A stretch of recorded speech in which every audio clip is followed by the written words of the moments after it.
and my esteemed jury, all the teachers who helped the students to be prepared, and my valued friends. Social Sciences High School would like to thank you all for your participation. I am Doğa and I will be your moderator today. Okay, with all sincere feelings, we hope that this event, which we organized for the first time, but we hope to continue, will be accomplished. So let's start by getting to know the teams. First team is Rize Fatih Anadolu High School, which is in the proposition side, and the second team is Rize Social Sciences High School, which is in the opposition side. Okay, so proposition side will defend female and male ratios should be equal in the workforce, and the Social Sciences High School will do the opposite and will defend female and male ratios don't have to be equal in the workforce. Okay, so I will explain the rules for you.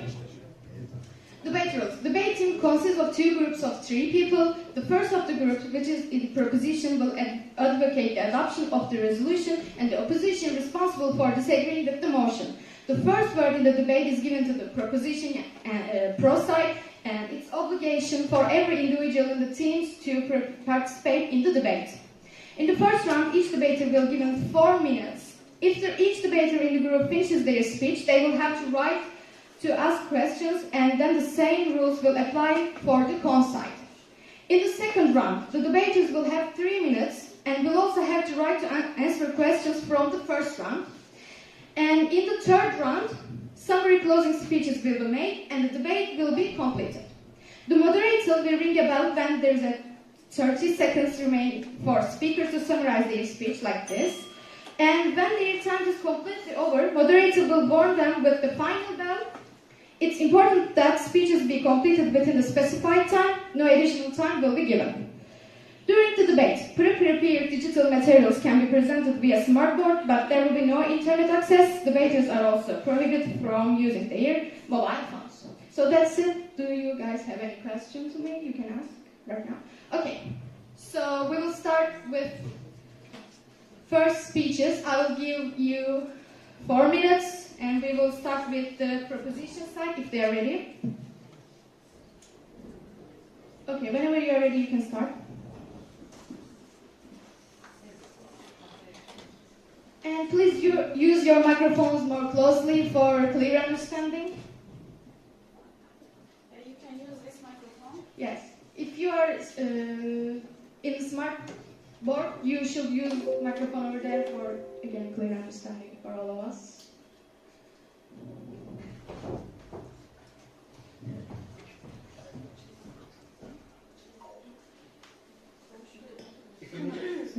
You can use will you present your presentation from here or there? You will present it there. Okay, so you can use the microphone over there.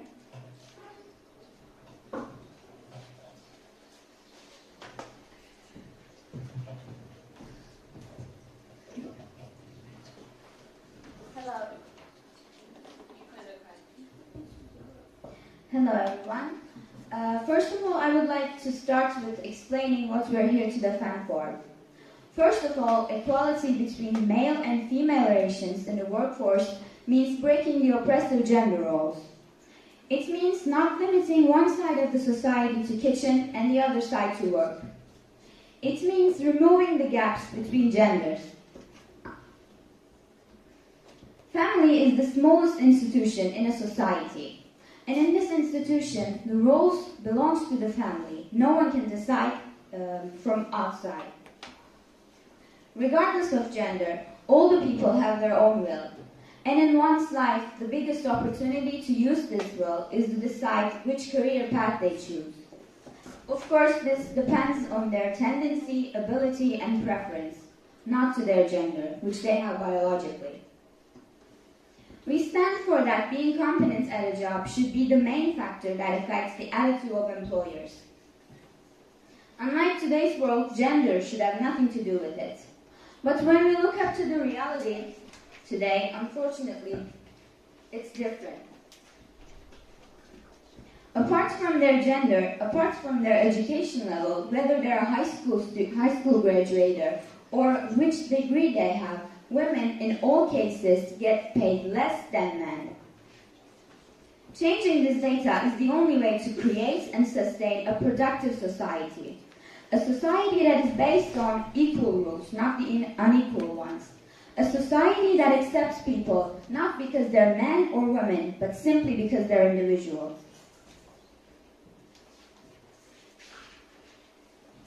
As I said before, everyone should be free to choose whether they work or which sector they work on. As a complement to this, possibilities and salaries given by the government should be equal, given by the government or the private sector companies. Especially even today, when we look up for the statistics about female and male salaries, we can still see the difference.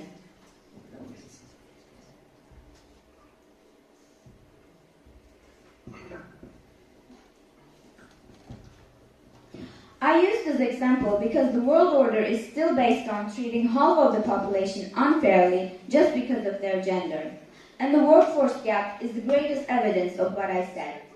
That's also the ultimate consequence of inequality in regions such as work. I explained that inequality in workforce brings no peace, but it also brings no productivity. My friend will explain this with a better example. But one proof of this is that countries where the labor force is almost equal, countries where the workforce is almost equal are usually considered as developed countries. And in underdeveloped countries, the opposite is the case. Our leader, Atatürk, had explained this by saying, a society that leaves women behind are doomed to be left behind. So my question is, how would you explain the fact that the societies which limit women with childcare and the kitchen are often categorized as undeveloped countries? As you can see here, India, Egypt, Pakistan, Iran are usually the ones are underdeveloped as economy, and the most of them are underdeveloped as socially.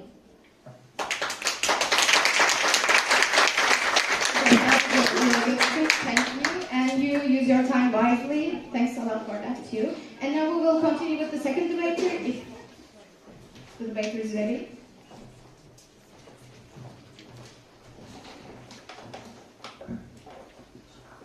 Firstly, hello everyone. Today we are here to defend women and men should be equal in the working conditions. Freedom between men and women has not achieved for centuries, even now, even in Europe, the cradle of the civilization. In the countries trying to be modernized, equality between men and women tried to be achieved. This is because of the patriarchal system or ignorance. For example, Spotify, which everyone uses to listen to music in nowadays, they made a project to emphasize between women and men.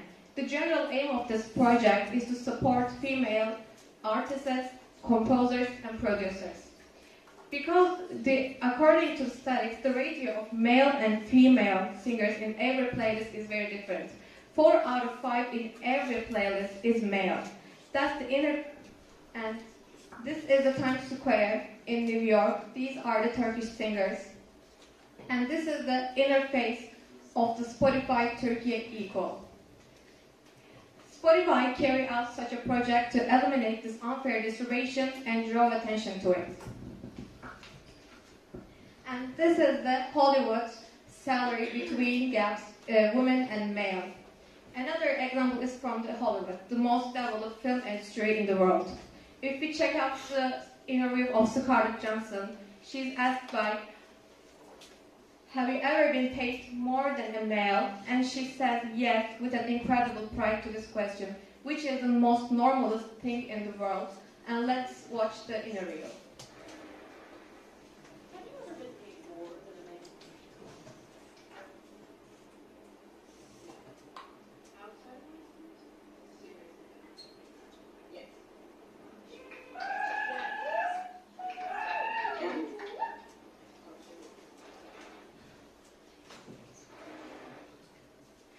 It wouldn't be right to give examples from only in Europe and America. We can give examples from the world. If you check out the countries which are undeveloped, these are the Iran, Iraq, or India, and this is the picture of a sport complex where no women are allowed. And this is the majority of working women are heads or households. They receive 20% of men's wage for equal work. And on the other hand, if you check out the developed countries, which are Sweden, Norway, and Denmark, and the European continent, Germany and France, in every year, many women migrate to such countries to work under better conditions.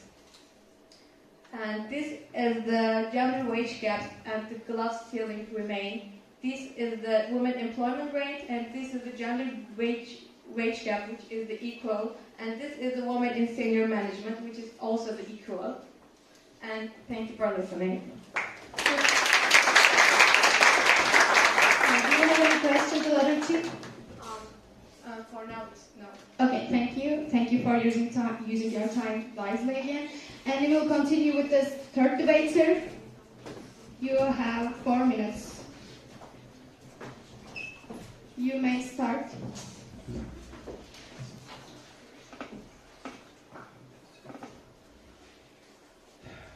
Hi there. So let me start this by saying that men and women have had a big pay gap in the history of time. Women have fought for their rights to vote, to drive, to do anything, to have a media presence in the first place. And if you look at this graph, we can see that more and more women have had a place in the workforce in the years as they started to fight for their rights more and more. There are still many countries around the world where there's literally no female presence at all. This is a graph from Canada, one of the most developed countries in the world.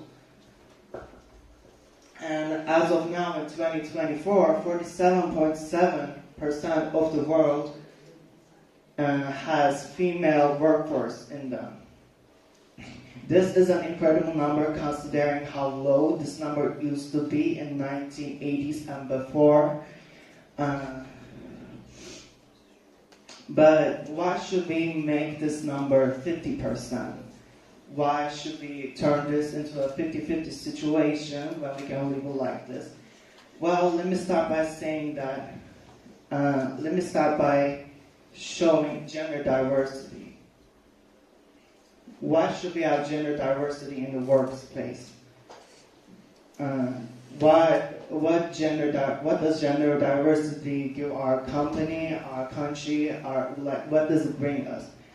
A study by McKinsey and Company found that companies in the top quartile for gender diversity are 21% more likely to have an above average profitability compared to companies in the bottom quartile. They are also more likely to have a team that is better at making decisions and solving problems.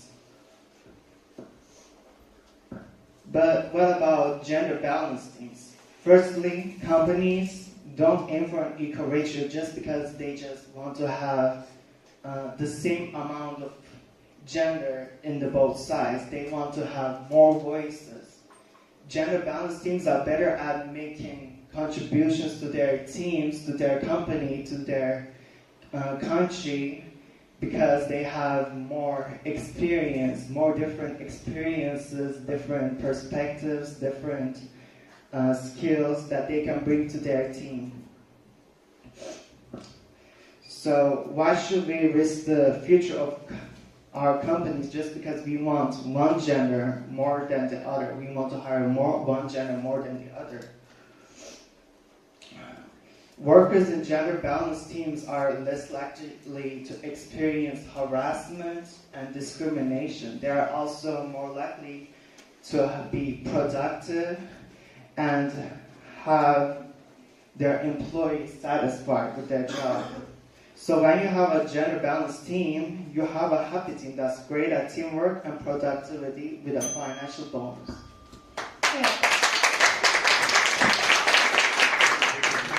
Okay, do you have any questions, other team? And I forgot to remind you guys, you have to ask your questions in the first round. You cannot ask them in the second round. So if you have a question, okay, maybe you can repeat it for them to understand again, because I couldn't hear it. So why should we risk the future of our companies just because we want to hire one gender more than the other one? Did you get the question? Or maybe you can repeat it? So why should we risk the future of our companies just because we want to hire one gender more than the other one? Okay, thank you, debater.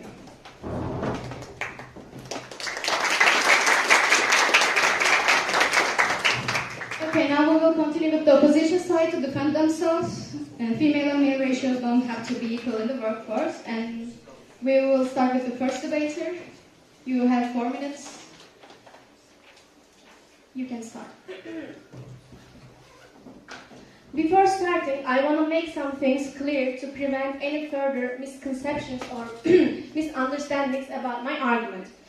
First of all, we as gender equality in the workforce opponents don't claim such a thing that no man or woman in the history of humankind has ever been seen doing jobs that are actually in contrast or incompatible with their biological or physical structures.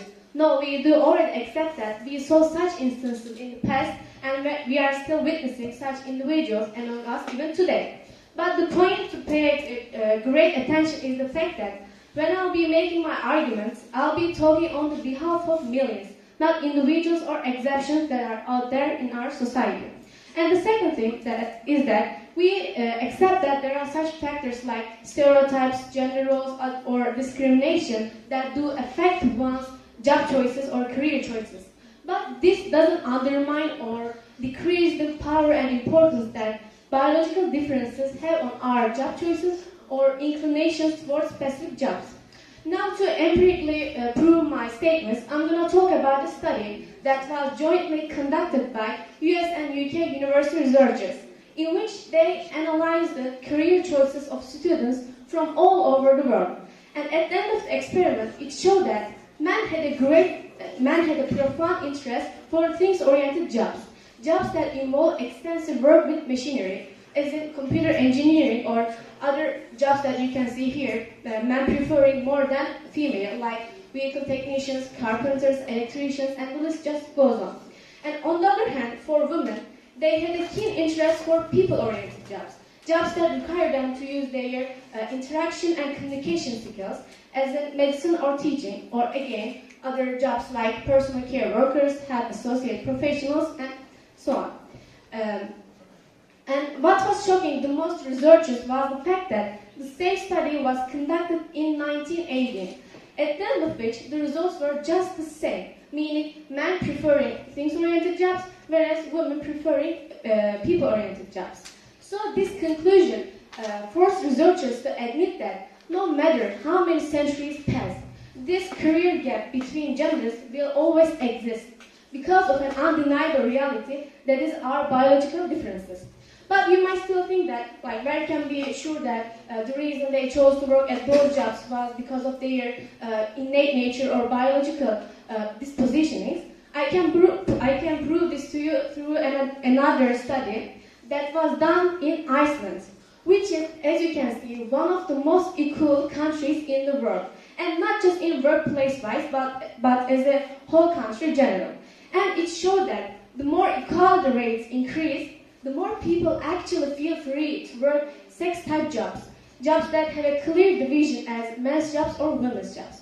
Because it's concluded that no matter how equal the conditions are, people are subject to choose to work at jobs that they are naturally and intrinsically drawn to. Now I want to ask, wouldn't it be creating another stereotype to claim that everyone can work at any job, putting pressure on genders to work even harder and get out of their comfort zones to conform to new norms created by this equality movement? Okay. Thank you. Did you get the question or? Can you repeat the question? I said that wouldn't it be creating another stereotype to claim that everyone can work at every job and putting pressure on genders to work even harder and harder to get out of their comfort zones, to conform or to be competed suitable for other new norm created by this equality movement. Okay. Do you want her to repeat or maybe just one more time? Okay. If you're okay, I'm okay too. Okay. So we will continue with the second debater. You have 4 minutes and you can start whenever you want.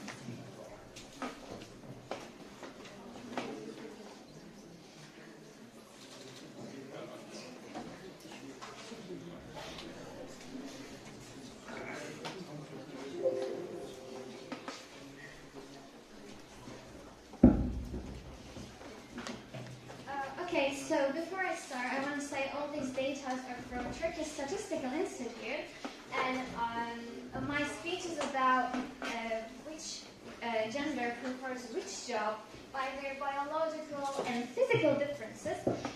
My friend also talked about this topic, and I'm going to show you data about it. So before we start, I'm going to give you some information about education. Then we'll get detailed information about it later. You can see in labor force, majority of them are men, and in unemployment part, we can see majority of them are women. And the people who went to university and had that kind of an education are mostly male. Now, we're going to talk about society's mindset in here, perceptions about women's employment by gender. We can see that both gender thinks that it's really important and something that we should admire that women in work life. But they also do think that, mostly men, women, when they work, they lack of interest and care for their families and their houses. And both gender thinks that it's probably more like unsafe to most of places for women to work in. So now that I talked about safe and unsafe places, we're going to see workplaces and we're going to compare them. For field, we can see the numbers are really, really close to each other because field is somewhere we can consider as safe. And they have a fair business division. And it affects the choices that genders make. And for mobile and irregular places, we can see in 2021 there were only 78 female workers. The decrease of the numbers are really, really big. So we cannot just ignore this.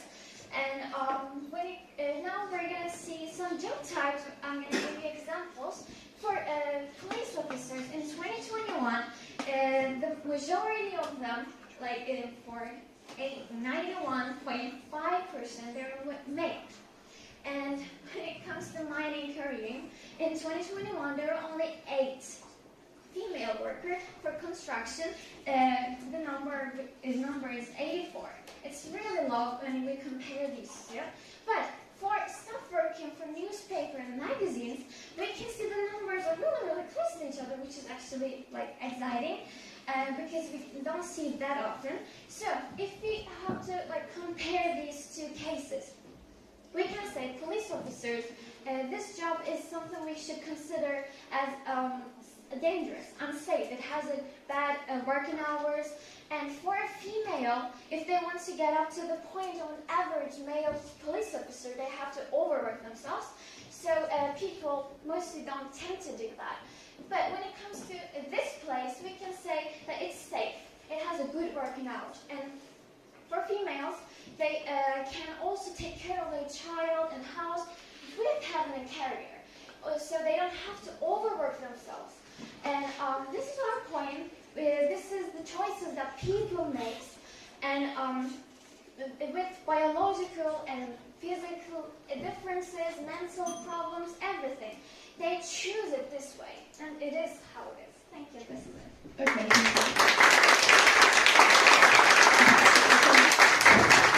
Do you have any questions, other kids? Okay, so I want you guys to be careful with your microphones and maybe more closely, and if it is open or not. It's important for us to understand and for the jury. Thank you. And thank you for using your time wisely.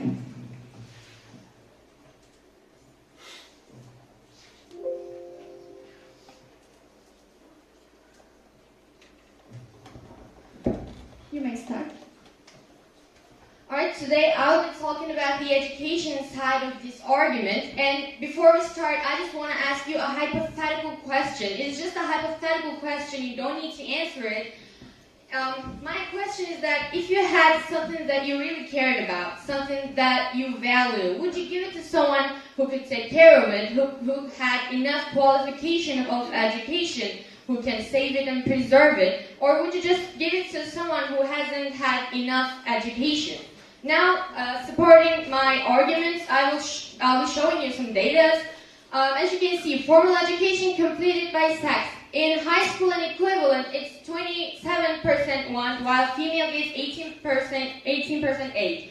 As you can see, there's a major difference even in high school categories. Now, higher education is 21.9 in male and 18.7 in female. This is also a difference in higher education. You may have heard it as university or college. It is, again, one of the most basic steps of the education. Now, share of persons who are science, technology, engineering, and mathematics graduates at tertiary level. Now, we're not living in a seminal age, right? These topics are the topics that will bring us so far, that will improve us, that will help us make our lives more safely. As you can see, male gets 65.6%, while female gets 34.4%. This data, it has a major difference between of them, and you cannot ignore this data. And even if it is just in one industry, difference is a difference. Now, proportion of persons among tertiary education, teachers or professors by sex, supporting this data. This conclusion, it just shows it all, because male gets 54.2%, while female gets 45.8%. As you can see, the less education one side gets, the less placement they get on the industry, on the workplace. Now, male labor force indicators by age group. As you can see, again, not in labor force. It's 9,000 to 21,000. This is also a difference caused by all of these data, because if someone hasn't had enough education, you cannot expect them to be in a workplace. Now, I don't want to just show you the difference between male and female. Male is higher. Now, let's look at some industries that female gets high ratio. Employment by age group, sex, and sector. Male gets 60% in service, while female gets 72%.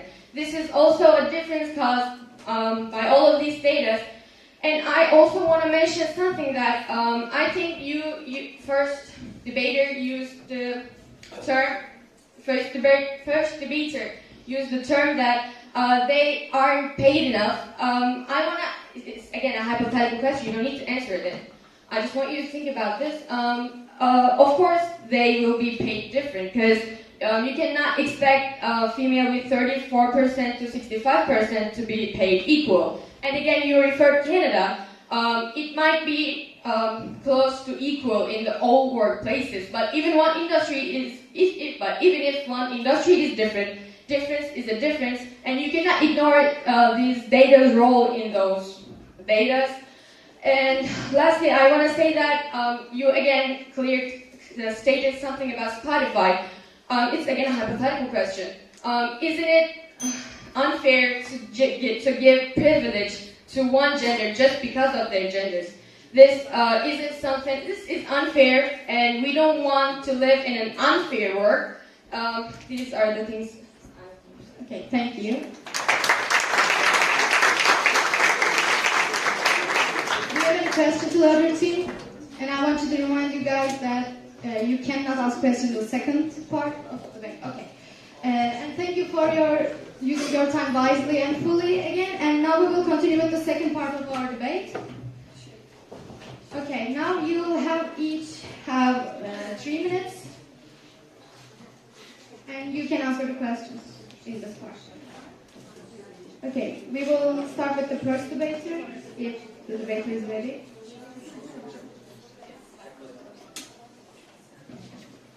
And please, I want please be quiet for, again, clear understanding and communication.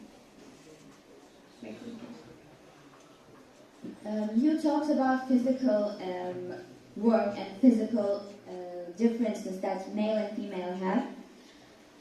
I want to say that with improved technology, talking about these huge workforce is meaningless. Both genders with the improved technology, are able to do whatever they want to do.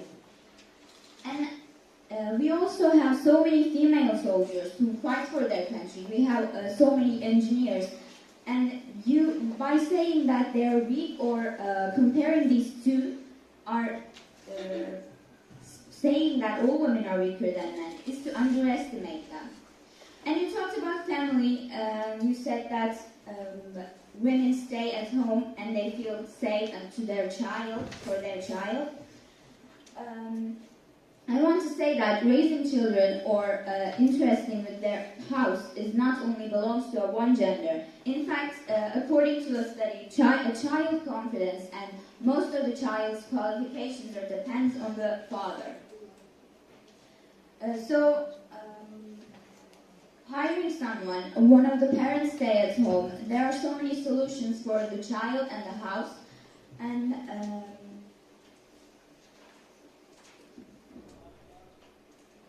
you showed us the statistics about separating people according to their gender for the company. And these are the graphics separating people according to something they have biologically and not to their skills while they're working in a company. And you talked about discrimination. How does that work with each other? So what if we don't support that the two genders should be equal like you do? This means destroying the equality which women fought for many years to provide, and hundreds of them died in the process. Even 8 March, which is now celebrated by so many people as a celebration, is actually coming from a struggle. 8 March was a strike that began with the uprising women working under unfair conditions, and it ended with the deaths of 120 women. Why do I say that? Why do I use this as an example? Because work means more than 50% of our lives. If the two genders are equal in working, they can't be equal in social life also. This leads us to normalize all the toxic gender roles and makes us go backwards. In order to stop that, in order not to have more 8 March in our history, male and female should share the job wages equally. Both should have the same options so we can see that the nature of a gender has nothing to do with how good people are in their jobs.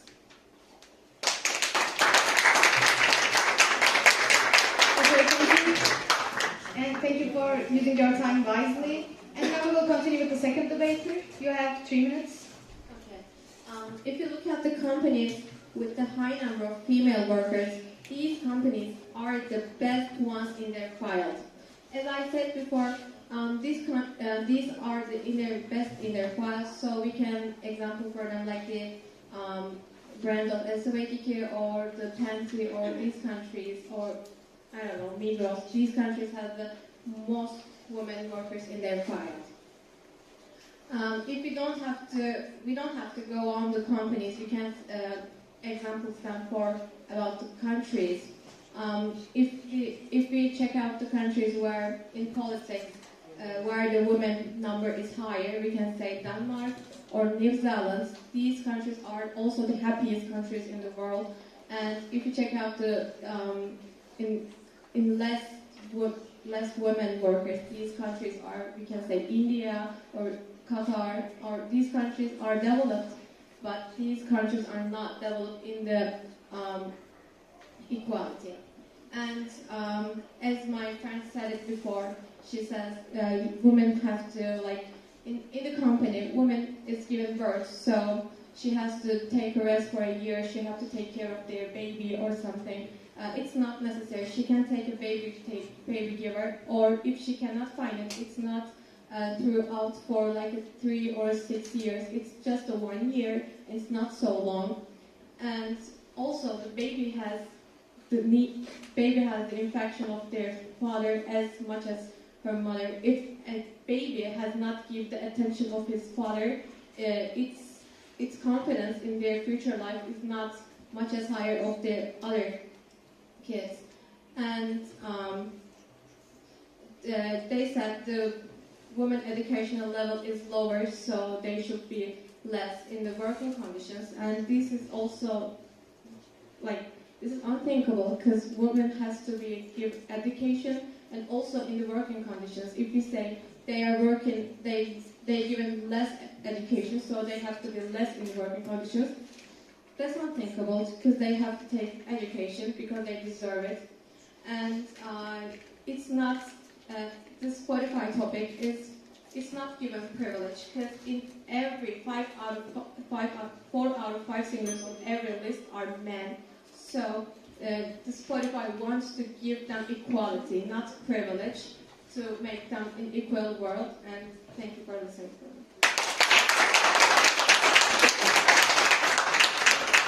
Okay, thanks again for using your time wisely, and we will continue with the third debater. You may start. The opposite team said that, the opposite team claimed that the person's biological body goes in the things that they can work on, the places they can work in, and it's a harmful stereotype that people should it's a harmful stereotype that not everybody can work in every job, which is kind of true, but if you think about it, they said that like a job as a police officer is dangerous, so it's more for a man to work on it, but that's just a harmful stereotype. There are weak men and there are powerful women that can work that job, and that is just something we have to claim, and we have to rise above it, and we have to embrace it. And that's also a reason why there is a Spotify playlist embracing the pride of women that had to fight for their right to be able to work in the first place, to be able to be free in their space, to be able to live their life like how they want to. And they also talked about how families and households and how it can affect women's work and men's work, but the absence of a father is almost the same as the absence of a mother to their child. There are studies that shows that having the absence of a father is almost more dangerous for a baby than the absence of their mother, because having a father presence in their life brings a masculinity and have more knowledge for their life. That's the thing. Okay, thank you, Professor. Yeah, you have still 1 minute if you'd like to continue. Okay, and I want to hold to be silent while the debater speaks to cause not a distraction, if it is okay. Okay, now we will continue with the opposition side. The first speaker, you have 3 minutes.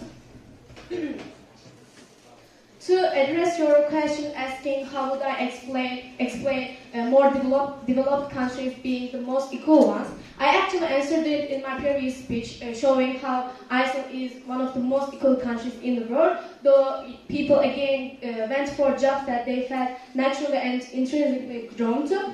And for you said that I said all women are weaker than men, so they can't work at those jobs that men do work. But I didn't say anything like that because I already said that we can see examples of like women being our heroes and to actually achieve things that are considered not suitable for them.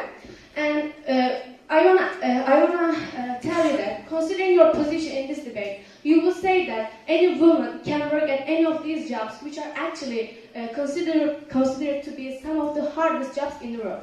Because you said that with higher and ever-developing technology, now the hard work needed for any of these jobs can be lifted off them. So now women can also take part in them. But according to International Labour Organization, 170,000 agricultural workers, majority of whom are women, are killed every day. And this is despite of the fact that they use high technology machines, tractors, and such top-notch technologies. If you don't trust me, I put the links to the end of my presentation. You can check it yourself. And if you say that with special trainings or other facilities, they can get as strong as men and get as qualified as men, we can talk about that because we live in a world where as you can see, poverty rates are really high. And again, here in these pictures, you can see women working under harsh conditions, having to take care of their family, and even unable to get their basic human rights, which is drinkable clean water. So can you imagine them actually afford to go to facilities or gyms or other special training courses to get as qualified as men, to work at those risky jobs I showed just now, and be able to not risk their lives? It is unthinkable. And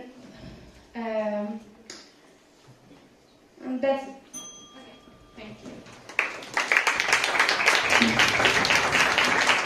Thank you using your time wisely, and we will continue with the second debater to defend herself.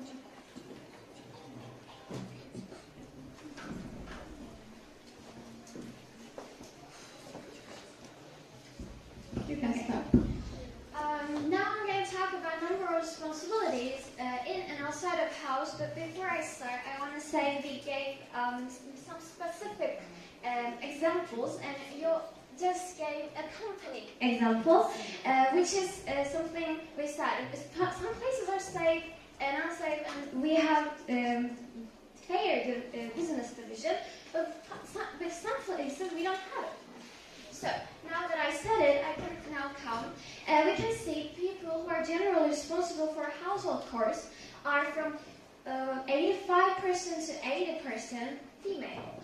We can see they do cleaning, they do the dishes, they do the ironing, and if they're also a mother, they take care of the child. And you said an absence of a father figure is just as same as an absence of a mother figure, but in society, this is the thing that people do. They only take care of their child like 2%. So, we cannot accept these women to have the same amount of responsibility out of their houses and to be successful in their career, right? And I know you're going to tell me that this is something that society made. Yes it is, but we cannot change the society just in one night. And it's harder to change the society than changing the system itself. So now we might have to talk about men. Think about a construction worker who went away from days for weeks and months, and they work both physically and mentally so hard, and comes back to their houses really exhausted. And can you really accept them to do the cleaning and dishes? No, you cannot. Because it's unfair to want them to have that kind of a responsibility in-house. So, our point is that we cannot and should not give the same amount of responsibility in-house to that man and outside the house to that woman. This is our point. Because equality is not the solution in here. It's just makes an unfair situation and scenario. This is it. Thank you. Okay, thank you. You still have 1 minute if you like to continue. Okay, that's all right. And we will continue with the third debater. And it will be the last speech. Defendants.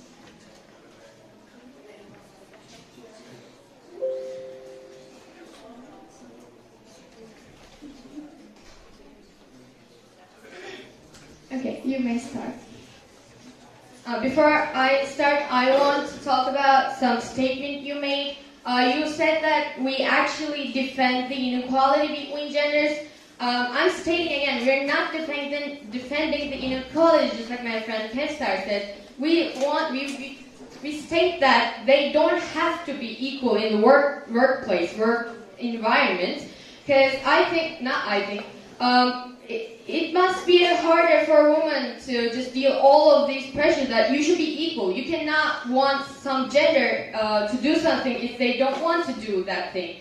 Just putting pressures on women's shoulders in terms of industries are more pressuring, and I think it will decrease our knowledge, and it's not good for society's well-being. Now, we made some research, we made a survey, I want to underline it. We made this, and we asked our friends in schools, it's 100% fair, we did not make any manipulation of this.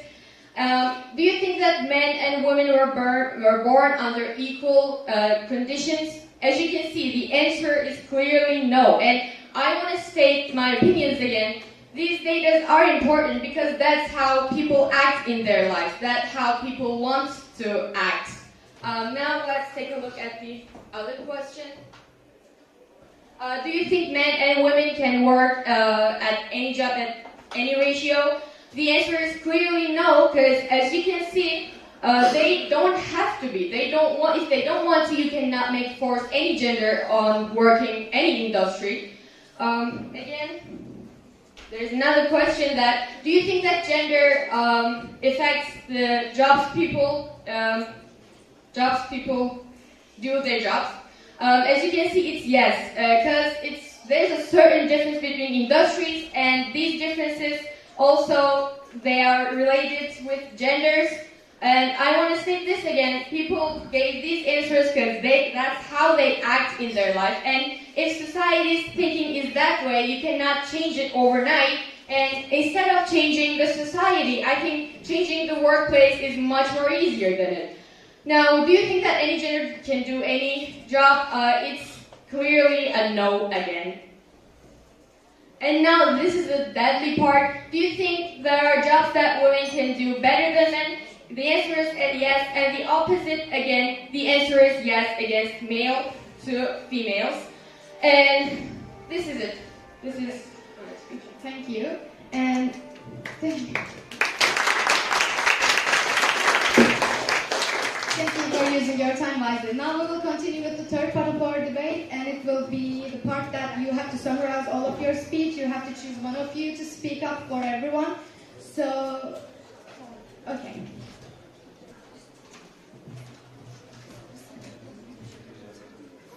You also have 3 minutes.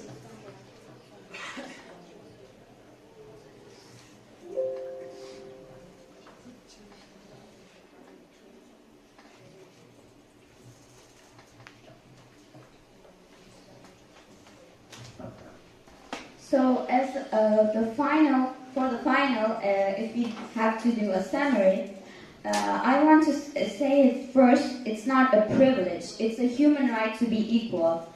And you said that you asked people, and we're talking about studies that made, and the proof is that equality between female and male actually make company more productive in any ways.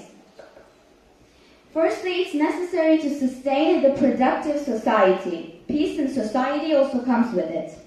Leading people to work areas according to their skills and their tendencies, not their biological gender, will bring the best results for the people, for the country, for the company, and everyone. When the equality is provided, roles in the house will also be distributed equally. So this will bring a happy family life because the responsibilities are not only on one person's shoulders. Once the people are equal in workforce regardless of gender, it will help to remove stereotypes which not only women and men are suffering from. And also studies show that when the gender equality is present in a work environment, performance is more improved. As Görkem said, companies with more gender diversity is actually more likely to experience above average profitability.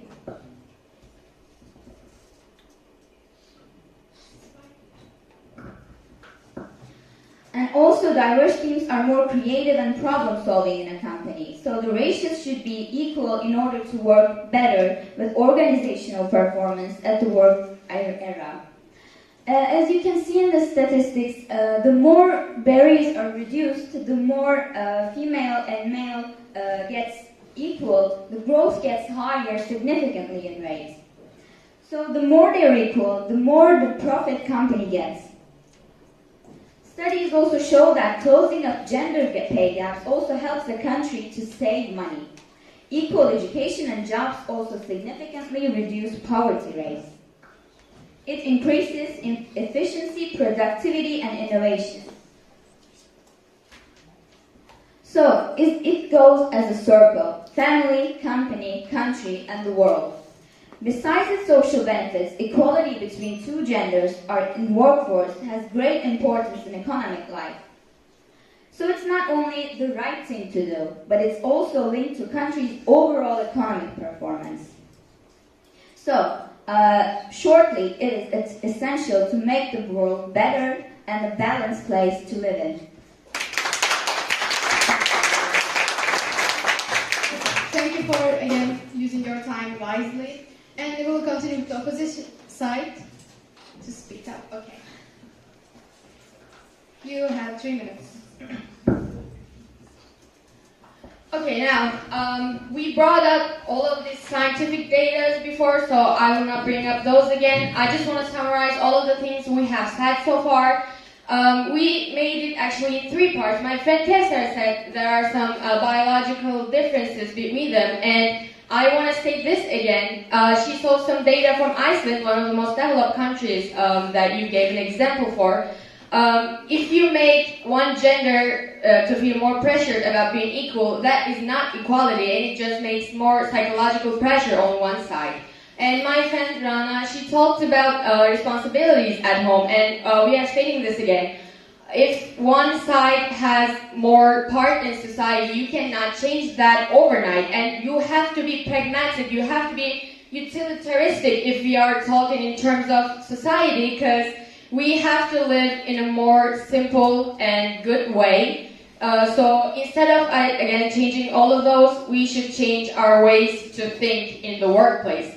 And I talked about education, and we showed, all of us showed all of the data, scientific, proven by science data. As you can remember, all of the data shows that women get less education than men, and this makes this inequivalent data. And all of the data we showed you, the payment difference, they were all caused by the data I brought up here, because they get less education, they get less qualified education, and as a result, they get less payment, they get different ratios in different countries. And also, I want to state that giving only at the developed countries is not a healthy way to look at this debate, because there isn't only good civilizations, only not best civilizations in the world. We are, for example, not living in a really developed country.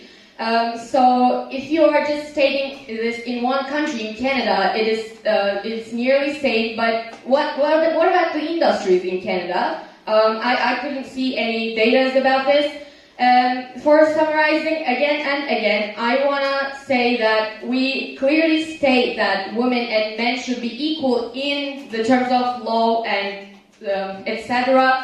But in the workplace, if it is more pragmatistic, we should take a look at the biological differences, at the responsibility differences, and the educational differences between male and female. Thank you for listening to me.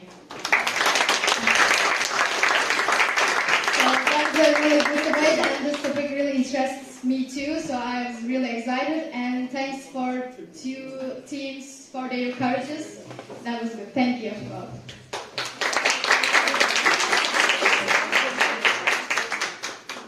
Now juries will decide who the winner is. Okay, so the winner is Social Sciences High School.